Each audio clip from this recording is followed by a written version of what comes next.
Hi hello friends, എല്ലാ കൂട്ടുകാർക്കും പുതിയൊരു റിവ്യൂയിലേക്ക് സ്വാഗതം. അപ്പൊ നമ്മൾ ഒരുപാട് നാളായി ഷാരിനെ കണ്ടിട്ടല്ലേ. അങ്ങനെ ഷാരി വരുവാട്ടോ. ഷാരിയുടെ രാഹുലിനോട് വളരെ ദേഷ്യത്തോടു കൂടി തന്നെയാണ് ഷാരി ഇപ്പോഴും സംസാരിക്കുന്നത്.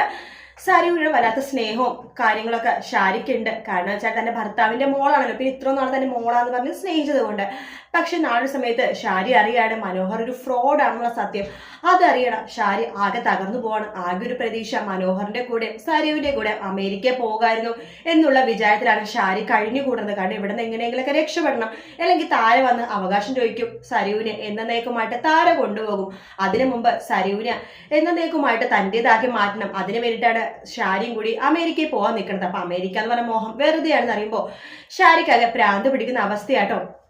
ആ ദേഷ്യമെല്ലാം ഷാരി തീർക്കുന്നത് രാഹുലിനോടായിരിക്കും. രാഹുലിനോട് മാത്രമല്ല, ഷാരി മുതൽ സരയുവിനോടും ചെറിയ ദേഷ്യവും കാര്യങ്ങളൊക്കെ കാണിക്കും കേട്ടോ. വേറൊന്നുമല്ല, തന്റെ പ്രതീക്ഷകളെല്ലാം തെറ്റി. താൻ എന്തിനാണ് ഇനി ജീവിക്കണത്? താൻ ജീവിച്ചിട്ട് ഒരു കാര്യമില്ല. തന്റെ മോളായ സരയു ഇന്നല്ലെങ്കിൽ നാളെ തന്നെ വിട്ടു പോകും, തീർച്ചയായിട്ടും പോകും. ഇപ്പൊ താരേനെ സരയു വെറുക്കുന്നുണ്ടെങ്കിലും എന്തൊക്കെ പറഞ്ഞാലും സ്വന്തം ചോരയല്ലേ. നാളൊരു സമയത്ത് ചിലപ്പോൾ അവൾ ഒരു അമ്മയായി കഴിയുമ്പോഴേക്കും, സരയു ഒരു അമ്മയായി കഴിയുമ്പോഴേക്കും ഒരു അമ്മയുടെ സ്നേഹം അവൾക്ക് മനസ്സിലാവും. അതുകൊണ്ട് തന്നെ യഥാർത്ഥ അമ്മ താരയാന്ന് അറിയുമ്പോൾ ചിലപ്പോൾ ഈ വൈരാഗ്യവും ഒക്കെ മാറ്റി താരയായിട്ട് ഒന്നിക്കാനും മതി. അതുകൊണ്ട് തന്നെ ഷാരിക്ക് അതൊക്കെ ആലോചിച്ചിട്ട് സരയുവിനോട് വല്ലാത്ത ദേഷ്യമൊക്കെ തോന്നും കേട്ടോ. മാത്രമല്ല, ഷാരി വിചാരിക്കുകയാണ് സരയുവിനെ സ്നേഹിച്ചിട്ട് ഒരു കാര്യമില്ല.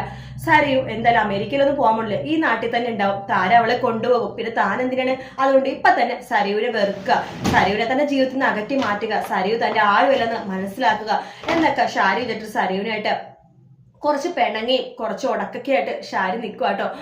സരയു ചോദിക്കണ്ടേ, എന്തു പറ്റി അമ്മേ? എന്താണ് എന്നോട് ഇപ്പൊ ഇത്രയും ഒരു അകൽച്ച കാണിക്കുന്നത്? അമ്മക്ക് എന്നെ ഭയങ്കര കാര്യം വരുന്നല്ലോ, ഇപ്പൊ എന്തു പറ്റി? നീ എന്നോടൊന്ന് ചോദിക്കണ്ടേ, എനിക്കൊന്ന് പറയാനുള്ളതായിട്ട്. ഷാരി വല്ലാത്തൊരു മാനസികാവസ്ഥയിലാട്ടോ.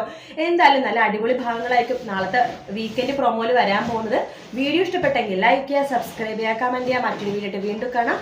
Take care, bye bye.